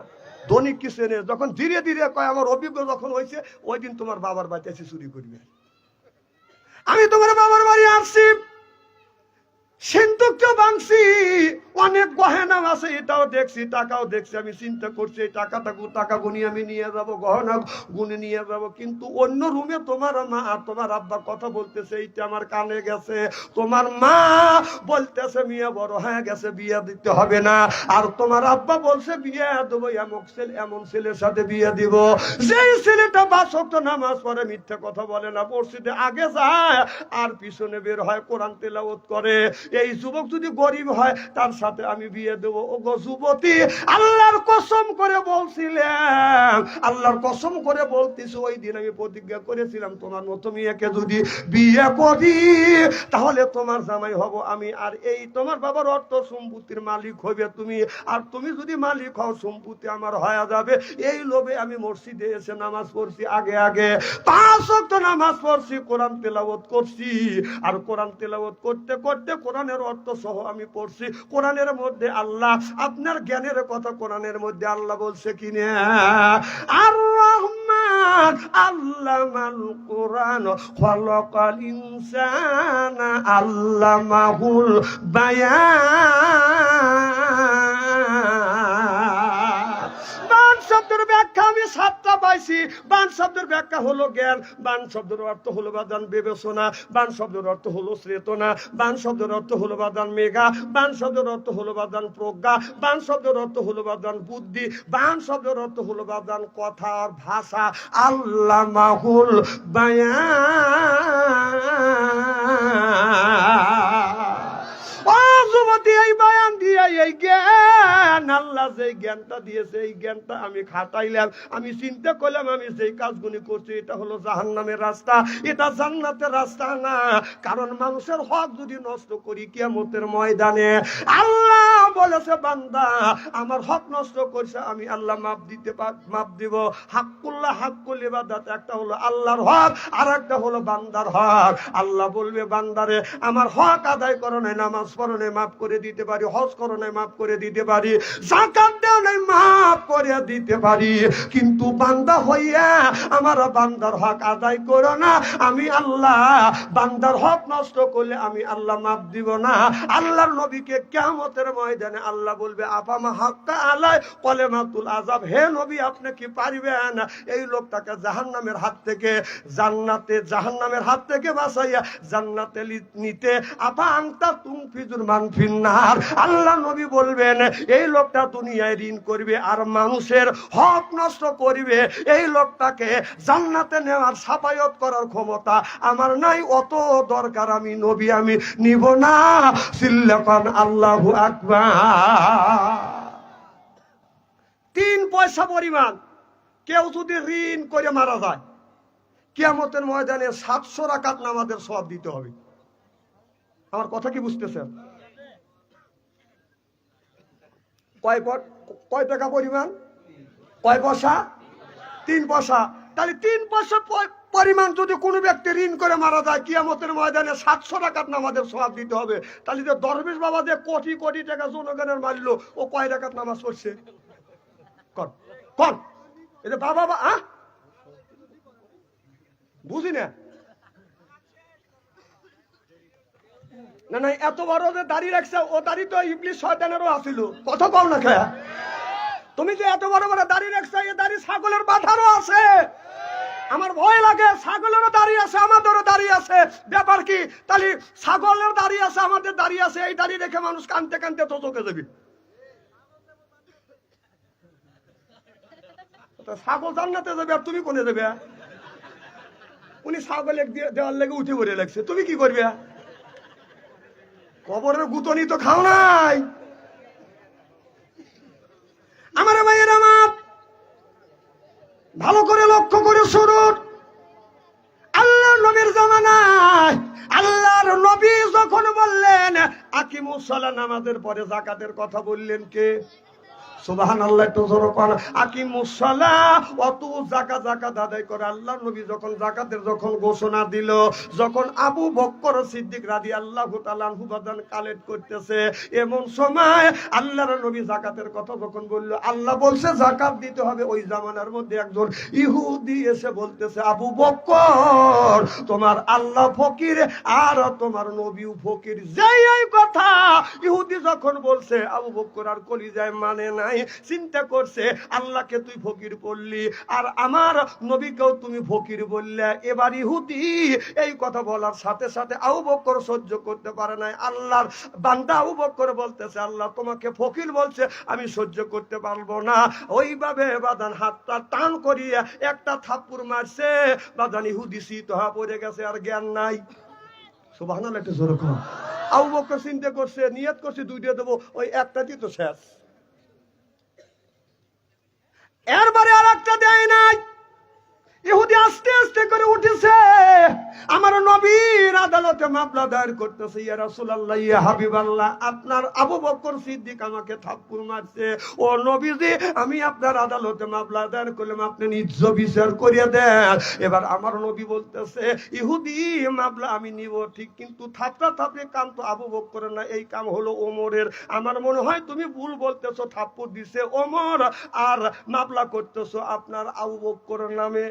কথা বুঝতেছেন না? আমাদের দেশে অন্যায় করছে একজন, মামলা করছে আলেমের নামে। আমাদের দেশে মানুষ 6 বছর আগে মারা গেছে, সে লোকের নামে মামলা হয়েছে, সেও আপনার নিরাপদ থাকতে পারে নাকি? মানে ওনার বিপক্ষে গেছে। আচ্ছা, কথা কি আমি অবাস্তব বলতেছি নাকি? আচ্ছা, মরা মানুষের নামে মামলা হয়েছে, এটা কি জানেন? কি জানেন? মরা মানুষ কবর থেকে উঠে আসে আগের দিন ভোট দিয়ে গেছে রাইতে, জানেন?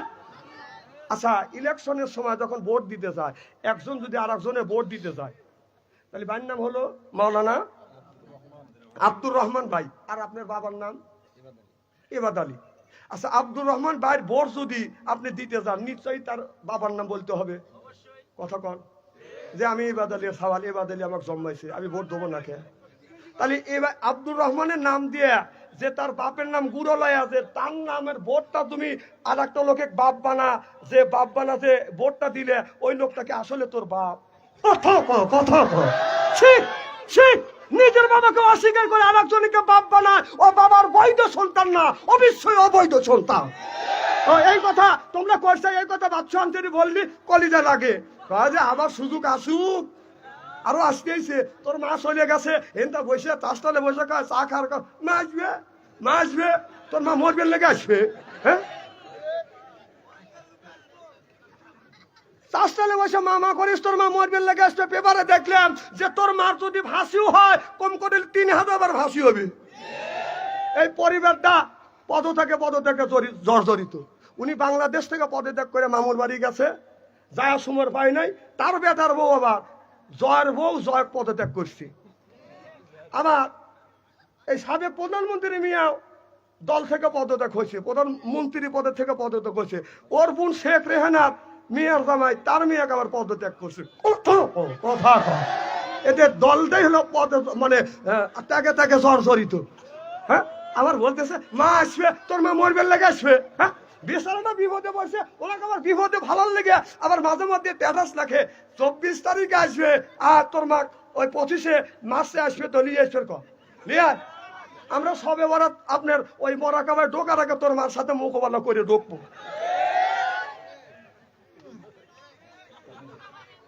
এত মানুষ কত পাগল হলে এই ধরনের স্ট্যাটাস লেখে? হ্যাঁ, তাহলে বোঝা গেল ওই তুমি যাকে ভালোবাসো ভালোবাসো না, ওকে তুমি আরো বিপদে পড়ছে, আরো বিপদে ভালানোর জন্য তুমি স্ট্যাটাস লিখতেছ। কথা কোন? দেশটা দেউলিয়া বানাইছে সাবেক প্রধানমন্ত্রী, দেশটা দেউলিয়া বানাইছে সাবেক প্রধানমন্ত্রী।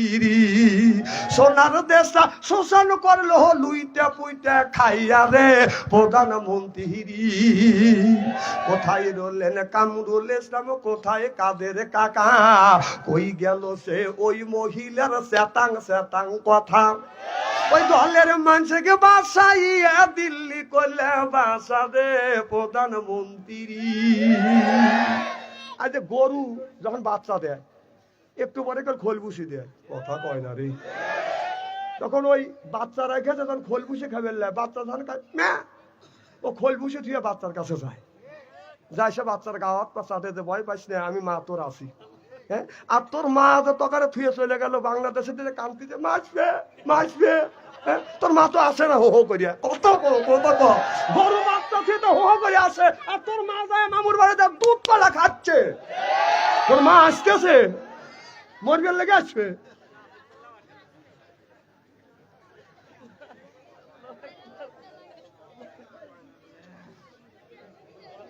খুব কি খারাপ লাগতেছে নাকি? আমার ভাইয়ের, আমার মুসলমান ভাইরা, আল্লাহর হাবিবের বিম্বতের ভালো করে লক্ষ্য করে শুনুন। আল্লাহর নবী বললেন এই কাজটা আপনি যার নামে লালিশ করতেছে, এই থাপড়া থাপড়ি কাজটা হলো হযরত ওমরের। এই থাপড়া থাপড়ি কাজ আপনি আবু বকর সিদ্দিক তো কোনোদিন থাপড়া থাপড়ি করতে পারে না। বলো হুজুর আমি আবু বকরকেও চিনি, আমি ওমরকেও চিনি। আমার নবীর নামে আমার নবী কি করলেন? কেসটা বাদান লিখলেন। আপনার হযরত আবু বকরের বাড়ি বাদান আপনার কেসের বাদান আপনার পরোয়ানা পাঠাইলেন। আপনার আগামী শনিবারে বাদান কেসের ডেট। শনিবারের দিন আবু বকর এসে বাদান হাজির হয়ে গেলেন। ইহুদি কাঠগড়ায় দাঁড়াইয়া আল্লাহর নবী বলতেছে আবু বকর এই লোকটা তোমার নামে মামলা দায়ের করছে। এই যে ইহুদিকে কি তুমি চেনো? বলে হ্যাঁ আমি একে চিনি। ইহুদি বলতেছে, এবার আমার নবী বলে ইহুদি তুমি কি একে চেনো? বলে হ্যাঁ একে চিনি। কয় একে? কয় ইনি হচ্ছে আবু বকর সিদ্দিক। বলে হুজুর এই লোকটা আমাকে থাপ্পড় মারছে। বলে কেন থাপ্পড় মারছে? এবার আবু বকর বলে ইয়া রাসূলুল্লাহ ইয়া হাবিবাল্লাহ, আমি আমার চোখের সামনে আল্লাহকে ফকির বলছে, আপনাকে ফকির বলছে। ও নবীজি আপনি তো ভালো করে জানেন আল্লাহ আর আপনার বিরুদ্ধে কথা বললে আমি আবু বকর সহ্য করতে পারি না, মরতে রাজি, কিন্তু এই গুণী সহ্য করতে পারি না। আল্লাহকে ফকিরি বলছে বিদায় এই জন্য আল্লাহর নামে একটা মারছি। আপনাকে ফকির মা বলছে আপনার নামে মারতে পারি না। হুজুর আপনি আমাকে অনুমতি দেন আপনার নামে একটা মারিয়ে নেই। সুবহানাল্লাহ জোরে কর। আমার নবী বলতেছে আবু বকর এখন আমি বুঝছি। এতক্ষণ ইহুদি বলছে আমি জানি যে কাম থাবড়া থাবড়ি কাম আবু বকরের না ওমরের। তাহলে তুমি যখন বলতেছ আবার মারবে আমার নামে, তাহলে তুমি এই কাম করলে কে? তুমি ঠান্ডা মানুষ এই কাম কিভাবে করলে? বললো আল্লাহ।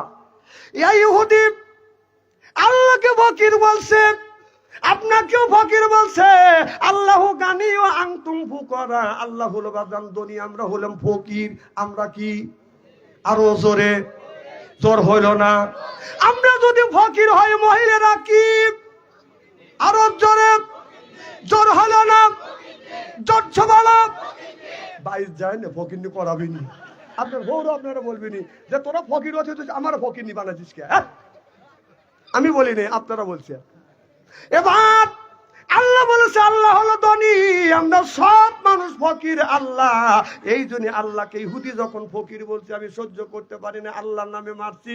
ও নবীজি এখন আপনার নামে মারা বাদ আছে, এবার আপনি নিজ বিচার করেন। আমার নবী বলে ইহুদি তুই আমার নামে বদনাম করলি তাতে আমার দুঃখ নাই। আল্লাহ তো তোদেরও আমাদেরও, যে আল্লাহ তোদেরও সেই আল্লাহ। আল্লাহ কেন তুই আপনার মিথ্যা কথা বলে আল্লাহকে কেন তুই ফকির বললি?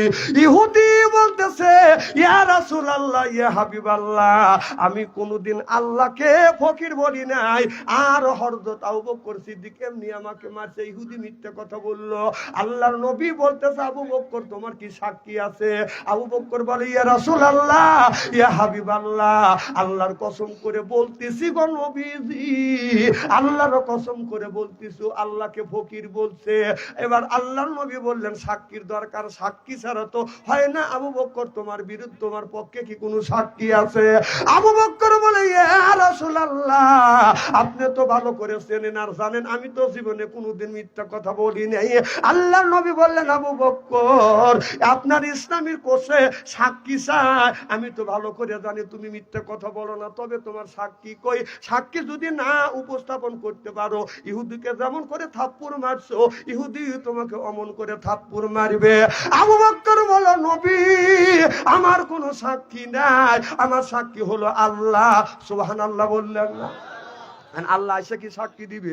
আল্লাহ নবী বললেন ইহুদি আবু বকর তোমাকে একটা থাপ্পড় মারছে, তুমি একটা মারো। ইসলামের বিধান হলো হাতের বদলা হাত, চোখের বদলা চোখ, খুনের বদলা খুন হলো ইসলামের বিধান। সুবহানাল্লাহ বললেন না?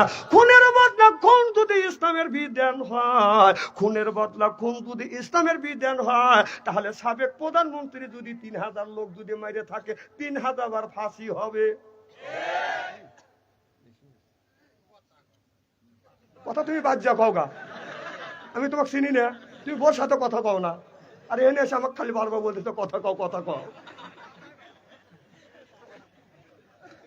আমার ভাইরা আমার এদিক তাকান, খুব খারাপ লাগতেছে নাকি? নারাত তাকবীর। এবার আল্লাহর নবী বললেন, ইহুদি তোমাকে যেমন করে আবু বকর থাপ্পড় দিয়েছে ঠিক তুমি ওইভাবে থাপ্পড় দাও। এবার ইহুদি মুচকি মুচকি হাসতেছে আর বলতেছে, আবু বকর আজকে তোকে আমি সাইজ করব।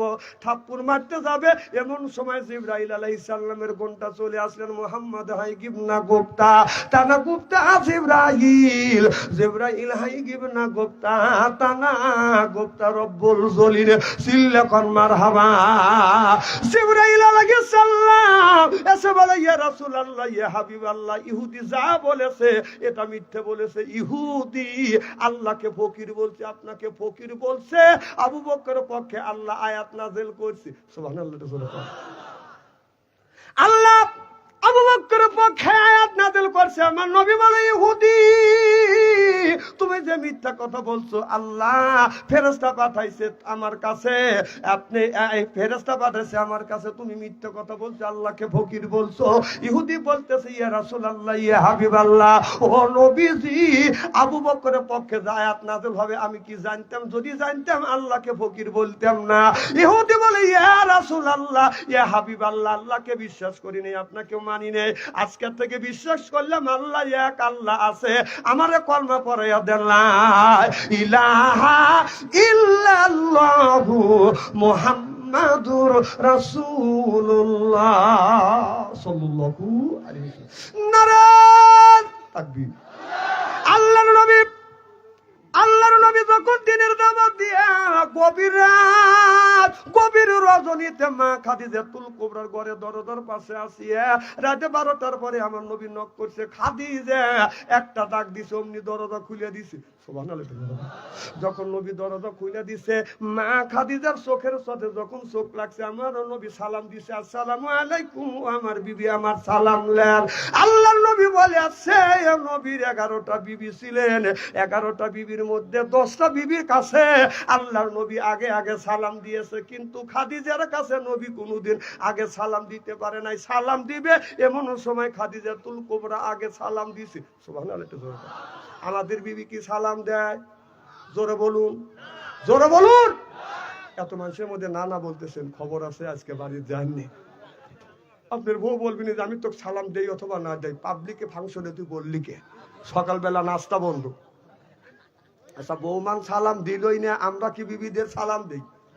জোরকন जैसे के तैसे मिले रस के मिले रानी बुध के बुहिते नहीं मिले खापसाते खापसानी रे खापसाते खापसानी जरकान ठीक किने आज आखिरी मोनाजात करिया बाड़ीते जा बीबी के सालाम देबो बोले इंशा जोरे बोलेन इंशा आखिरी मोनाजात करे बाड़ीते जा बीबी के सालाम दिबे बोलबेन अस्सलामु आलाइकुम ओ आमार बीबी आमार सालाम लाओ बीबी लाखे का बोलले हासबे আর বলবে ডং করা জায়গা পাচ্ছে না না অজগবি সালাম দিলে হাসবে না কথা কয় না হাসবে না আমি আমার বিবিকে সালাম দেই তো আমার বড় ভাবি খালি লাগে কাপুরলে হাসি তাই বললাম ভাবি তুমি হাসো কেন আমাকে তুই তোর বউকে সালাম দিস তোর শরম করে না কোন বেবা কাম করি শরম করে না সালামের আবার কিছু চলে না না না বিবির সাথে কোন কথাই হয় না না না সব কথা সব কাজ হয় আর সালাম দিলে তোমার শরম লাগে আজকে থেকে বাড়ি যা বিবিকে সালাম দেব বলে রিকশা আমার নবী বললেন খাদিজা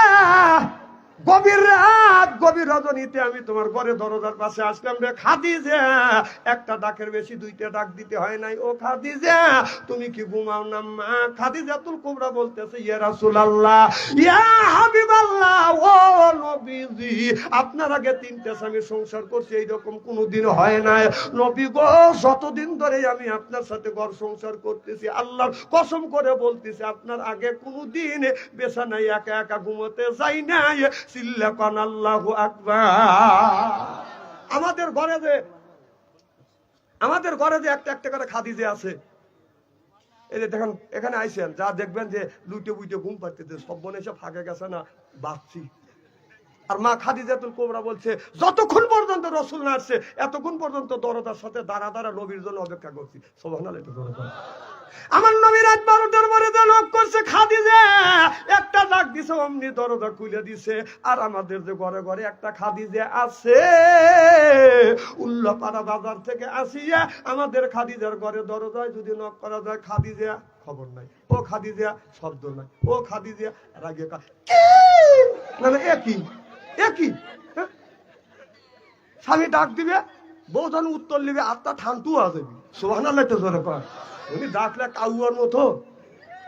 আমার নবী বলল খাদিজা, হাত দুটো দান করে দেয় আর বলে খাদিজা আয় আমার বুকে আয়। মা খাদিজাতুল কুবরা দৌড়া আমার নবীর বুকের সাথে মাথা ঠেকাইয়া বলে ইয়া রাসূলুল্লাহ ইয়া হাবিবাল্লাহ, আপনার সাথে যতদিন ধরে ঘর সংসার করতেছি গো নবীজি, আপনার প্রেমে পড়িয়া আমার জমা জমি তালা তালো করতো সম্পদ যা কিছু ছিল সব আপনার কদমে কোরবান করে দিলাম। দেখে নবী মুআজ্জিজা, ধন্য হলো বিবি খাদিজা, জীবন যৌবন করিলেন অর্পণ, মাল দৌলত যা ছিল নবী চরণে সুপিয়া দিল, বানাইল তাদের জীবনের আপন। আল্লাহ নবী গুণের নবী গো, আপনি নবী আমার জীবনের জীবন। যখন মারহাবা আল্লাহর নবী অমনি মা খাদিজার চুল পেরে ধরলেন, চুল ধরিয়া নবী চুমা দিলেন।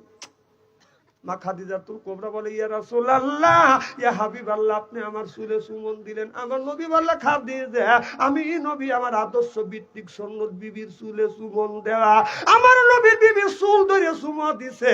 আমরা কারা কারা বিবির চুল ধরে চুমা দিছি তা হাত তুলে দেখান তো দেখি। একটা লোকও নাই কে?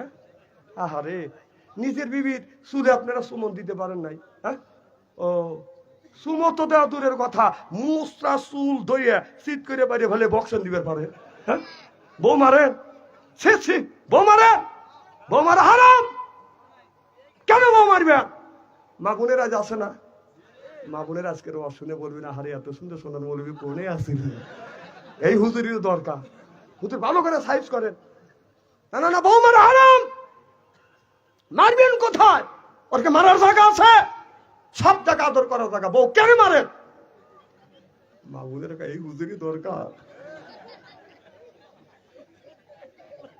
আমার ভাইয়েরা, আমার আল্লাহ নবী বলেছে ও মানুষেরা তোমরা শোনো, নবী বলেছে এই হাত দিয়া যারা বউ মারবে তাদের হাতের মোনাজাত দান খয়রাত আল্লাহর দরবারে কোনোদিন কবুল হবে না, হইতে পারে না। যারা বউ মারছে কে বড় বড় চোখ করছো কে? হ্যাঁ, বউ মারাটা, বউ মারা হারাম। যারা বউ মারবে এই হাত দেয়া তাদের হাতের মোনাজাত দান খয়রাত আল্লাহর দরবারে কবুল হবে না, হইতে পারে।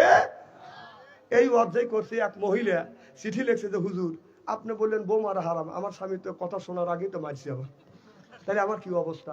হ্যাঁ, আমি বললাম মা আল্লাহ নবী বলেছে নারী রে, তোমার স্বামী যদি তোমাকে মারিয়া থাকে গো মা, ওই জায়গাটা চিহ্ন করে রাখো। স্বামীর হাতের ছোঁয়া তোমার শরীরে যেই জায়গা লাগছে দোজখের আগুনে কোনোদিন ওই জায়গা পুড়িবে না। স্বামী চিন্তা করতেছে, তাহলে বিবি চিন্তা করতে স্বামীর কি রহমতের হাত, কি বরকতের হাত, সুদ খাওয়া হাত, ঘুষ খাওয়া হাত, বিড়ি খাওয়া হাত। বিড়ি যারা খায় তাদের হাত দিয়ে গন্ধ, মুখ দিয়ে গন্ধ, দাড়ি দিয়ে গন্ধ, জামা দিয়ে গন্ধ, চাদর দিয়ে গন্ধ, লেবে দিয়ে গন্ধ, বালিশ দিয়ে গন্ধ। আমার হয় সন্দ ওর বউ তাকে কেমনে রে আল্লাহ রে, জোরকান ঠিক কিনে। টাটকা বিড়ি খায়া বোর মুখের কাছে যখন মুখলে বউ খালি মুখ ঘুরো। স্বামী কয় বিবি আমি তোমার মুখের কাছে মুখলে তুমি মুখ ঘুরো। বউ কয় শরমও করে লজ্জাও করে, এই মাত্র তুমি টাটকা বিড়ি খায়া আমার মুখের সাথে মুখ লাগাইছো, তোর পাশার সাথে তোর মুখের গন্ধ বেশি। না না, বিড়ি খায়া বোর মুখের কাছে যা মুখলে ব্রাশ করতে পারো না। না না, আবার এই কথা শুনে কেউ ভাবতেছে আমাকে বাদশাহ আনসারী বিড়ির বিপক্ষে ফতুয়া দিবে, বিড়ি খাওয়া হারাম। না না, আমি হারাম বলবো কে? কেউ যদি হারাম বলে আমি বলবো বিড়ি খাওয়া হারাম না, বিড়ি খাওয়া আরাম, 1 কোটি বার জায়েজ। বিড়ি খাওয়া 1 কোটি বার জায়েজ, কিন্তু খাওয়ার একটা লিমিটেড আছে, জায়গা আছে। বিড়ি খাবেন সেটা হলো টয়লেটের মধ্যে। সি সি সি, এইটা খাদ্য মনে করে যদি খান ওইটা টয়লেটে খায়। যদি বলেন হুজুর আপনি কিভাবে দেখছেন, রমজান মাস জোহরের আজান দিচ্ছেন, নামাজ পড়তে যাবো কম ইস্তেঞ্জা করিয়েছি, আর টয়লেটের কাছে যাওয়া দিয়ে যে দুমা গোলা বের হচ্ছে। তুমি আগুন ধরলো নাকি? দরজা বন্ধ, মইল নাকি পুড়িয়ে টুড়িয়ে। আমি এরকম করে নক করলাম, উনি সিঙ্গেল দিচ্ছে। তাহলে বোঝা গেল মাল ওখান থেকে উৎপত্তি হচ্ছে। না না, বিড়ি মানুষের টয়লেটে খায়। এই বছর দেখলাম এক বুড়ো টয়লেট থেকে বের হচ্ছে, দেখে মুখ লড়তেছে, পান খাচ্ছে। কম চাচা কি করো? কয় পান খাচ্ছি। কম কই গেছিলে? কয় টয়লেটে। কম টয়লেটে তো পান খেলে? হ্যাঁ পান খেলে আবার টয়লেট করলাম। এই মুহূর্তে পান খাওয়ার, এর মধ্যে ডেলিভারি করে। সিসি পান হালাল জিনিস তুমি টয়লেটের মধ্যে খায়। না না, পান যদি টয়লেটের মধ্যে পান খাওয়া টয়লেট করো, এটা যদি হালাল মনে করে খাও, তাহলে একটু গু তুলে চুন মনে করে খাও।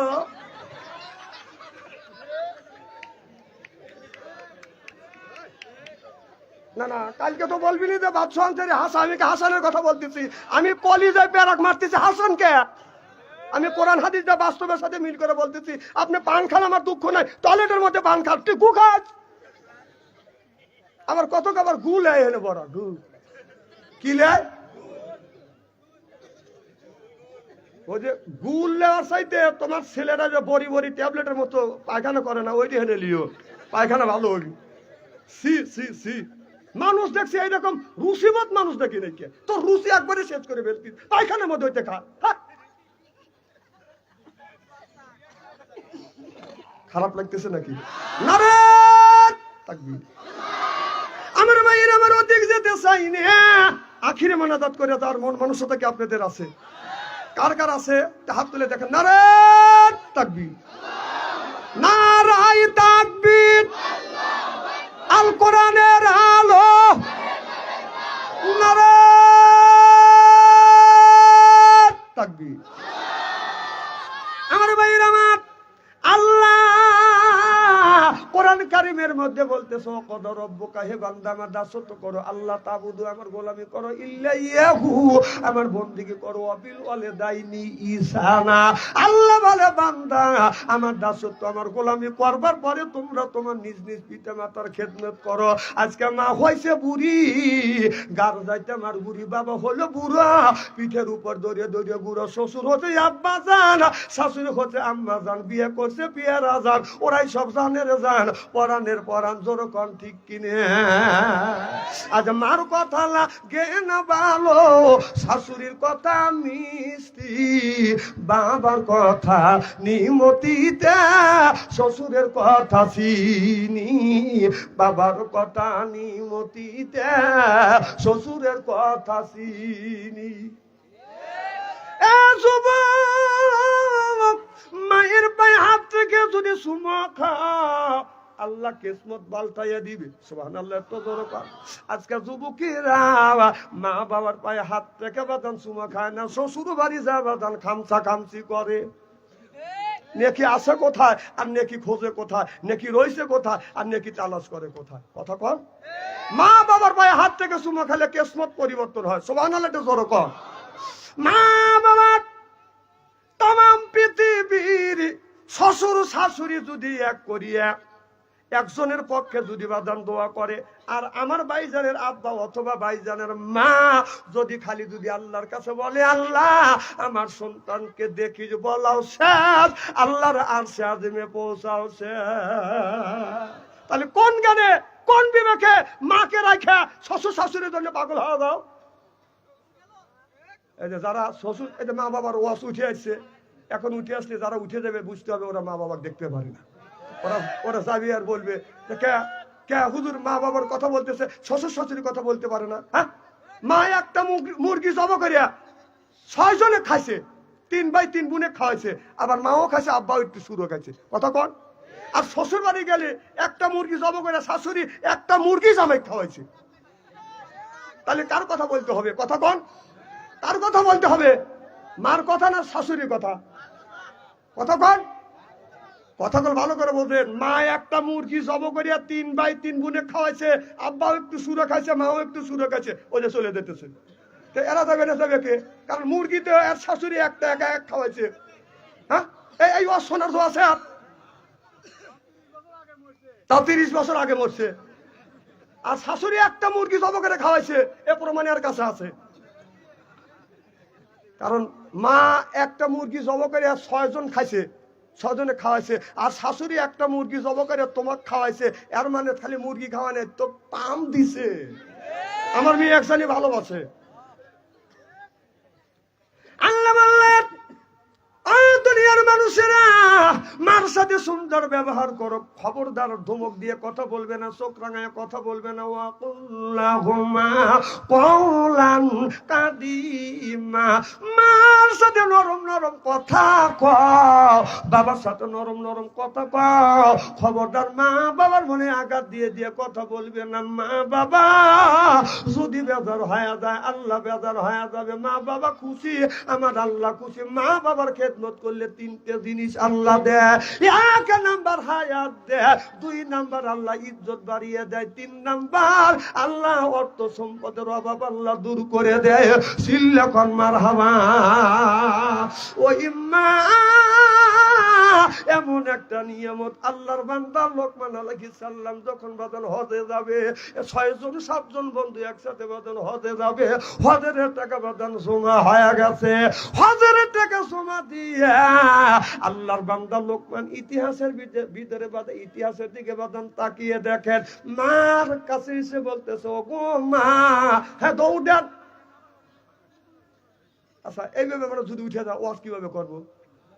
না এতক্ষণ ওয়াজ করলাম, শুনলো, আর মার কথা যে বলতেছি উঠে উঠে চলে যাচ্ছে। অন্যটা কাল পেতেছে বলতেছে খালি মার ওয়াজ করা লাগবে নাকি? শ্বশুর শাশুড়ি কি অন্যায় করছে? যারা উঠে দেবে বুঝতে হবে এরা শাশুড়ি ভক্ত। আমার ভাইয়ের আমার মা বলে, বেটা লোকমান হজে যাই না, তুমি যদি হজে যাও আমি তোমার মাকে আমার খেদমত করবে। বেটা আমি তোমার মা বিছানা ভরে পায়খানা করি, বিছানা ভরে প্রসাব করি। বেটা লোকমান তুমি যদি হজে যাও আমি মাকে আমার খেদমত করবে। কে আমার পায়খানা পরিষ্কার করবে, কে আমার প্রসাব পরিষ্কার করবে? লোকমান বলে, মা আমি তোমার জন্য কাজের একটা লোক রেখে যাব। মা বলে, বেটা লোকমান আমি যখন পায়খানা করি সঙ্গে সঙ্গে তুমি পরিষ্কার করো, প্রসাব করলে তুমি সঙ্গে সঙ্গে পরিষ্কার করো। এমনকি আমার গোসল দেওয়া, তারপরে তুমি গোসল দাও, তুমি রান্না বান্না করিয়ে আমি মা আমারে খাওয়ানোর পরে এরপরে বাবা তারপরে তুমি খাবার খাও। বেটা লোকমান তুই হজে যাস না, তুমি যদি হজে যাও আমি মা আমার কে খেদমত করবে? এবার লোকমান 6 বন্ধুর কাছে যা বলতেছে, বন্ধু রে আমার মা নিষেধ করেছে হজে যাব না, আমার মা অসুস্থ, আমি যদি হজে যাই আমার অসুস্থ মার কে খেদমত করবে? আল্লাহর পরে নবী আমার, নবীর পরে বাবা, আল্লাহর পরে নবী আমার, নবীর পরে বাবা। মায়ের উপর ফরজ হলো করতে বাবা সেবা রে ভাই, করতে বাবার সেবা। মা বাবার সেবা করা সন্তানের ওই ফরজ। দুঃখ দিয়া মক্কায় গেলে হবে না তোর হজ রে ভাই, হবে না তোর হজ। তুই যাবি যদি হজে খুশি রাখো কাজে, তুমি যাবে যদি হজে খুশি রাখো কাজে। হজ হবে তার খুব সহজে, করিলে তার ভাই রুবি বাবা জান্নাতের চাবি। কথা বলছে দয়াল নবী, যেরকম সুবহানাল্লাহ। এবার লোকমান হজে গেলেন না, সব টাকা গুলো উর্দু করে আনলেন, গরিব মানুষের মধ্যে টাকা গুলো বাদান বিতরণ করে দিলেন।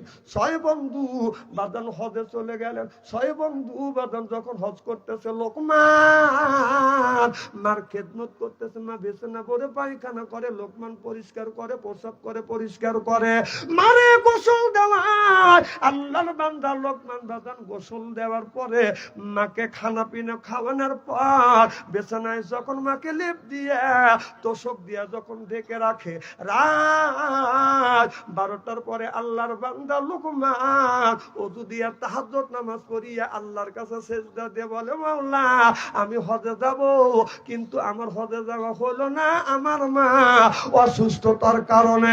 ও মাওলা আমার মা বিছানা ভরে পায়খানা করে আমি পরিষ্কার করি, আমার মা বিছানা ভরে প্রসাব করে আমি পরিষ্কার করতেছি। ও মাওলা আমি যদি হজে যাইতাম আমার মা খেদমত করা হইতো না। ও মাওলা মক্কায় যদি না নাও, মদিনায় যদি না নাও, আল্লাহ মদিনায় আল্লাহর সাথে স্বপ্নে তুমি একটাবার দিদার করায়ো, যেরকম সুবহানাল্লাহ।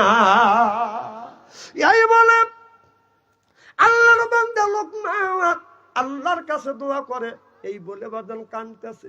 এমন সময় হযরত লোকমানের মা লোকমানের হাতের সাথে হাত উত্তোলন করিয়া বলে, মাওলা আমি মা আমার কারণে আমি বিছানে বড় পেশাব করে পায়খানা করি, এই জন্যে আমার খেদমত করার জন্য আমার বেটা লোকমান হজে যাইতে পারে নাই। ও মাওলা, তামাম পৃথিবীর মানুষ মক্কায় যায়, মদিনায় যায় বিশ্ব নবীর রওজা জিয়ারত করবার জন্য।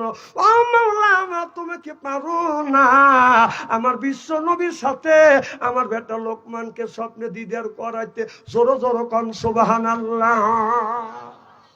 আল্লাহর পরে নবী আমার, নবীর পরে বাবা, আল্লাহর পরে নবী আমার, নবীর পরে বাবা। মায়ের উপর ফরজ হলো করতে বাবা সেবা রে ভাই, করতে বাবার সেবা। মা বাবার সেবা করে সন্তানের উপর, দুঃখ দিয়া মক্কায় গেলে হবে না তোর হজ রে ভাই, হবে না তোর হজ। তুই যাবি যদি হজে খুশি রাখো কাজে, তুই যাবি যদি হজে খুশি রাখো কাজে। হজ হবে তোর খুব সহজ, করিলে তার ভাই রুবি বাবা জান্নাতের চাবি। কথা বলছে দয়াল নবী, সুবহানাল্লাহ। নবী বললেন মায়ের কাছে জান্নাত, বাবার কাছে জান্নাত। আর জান্নাত পাইতে যদি চাও তোমার মা বাবার খেদমত করো, মা বাবার খেদমতের মধ্যে বাদন জান্নাত পাওয়া যায়। এবার মা যখন দোয়া করছে, 6 বন্ধু বাদন হজে গেছে, খানায় কাবা তপ করতেছে। এমন সময় 6 বন্ধুর মধ্যে একটা বন্ধু লক্ষ্য করে দেখে আল্লাহর বান্দা লোকমান 6 বন্ধুর আগে আগে বাদান খানায় কাবা তপ করতেছে। এক বন্ধু বলে, বন্ধু তাকিয়ে দেখ, লোকমান হজে আসবে না। আবার কেন একা একা হজে আসলো? 6 বন্ধু 12টা চোখ দিয়ে দেখিয়া বলতেছে, চলো আমরা 6 জন একসাথে যাবো। লোকমান